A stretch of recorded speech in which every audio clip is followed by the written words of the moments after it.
Yang membuat pasien makin stres itu ketika dikatakan gagal jantung.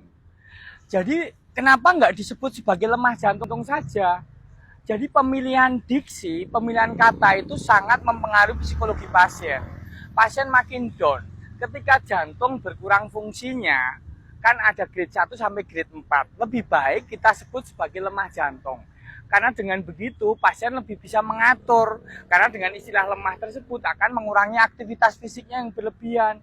Dan mungkin juga mencocokkan waktu tidur yang lebih baik begitu.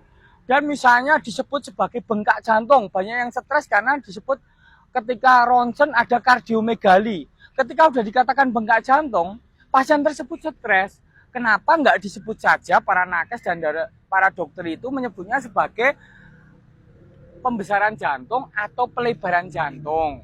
Dengan begitu pasiennya nggak stres. Karena stres itu menyebabkan kurang tidur, malah tensinya juga makin naik. Ya jadi pemilihan diksi itu sangat penting bagi nakes maupun bagi pasien. Karena misalnya pasien yang dulu disebut mah saja ya, sekarang istilahnya banyak banget ya.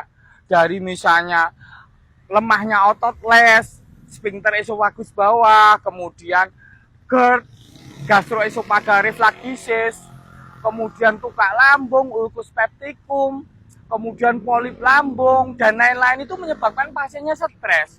Nah, sedangkan obatnya ya sama saja begitu loh. Ya jadi pesan buat para teman-teman nakes maupun pasien ya, nggak perlu cemas dengan istilah. Karena jikalau obatnya sama, obatnya lebih banyak pada keseimbangan. Bukan berarti kalau istilahnya keren-keren itu penyakitnya lebih berbahaya, belum tentu.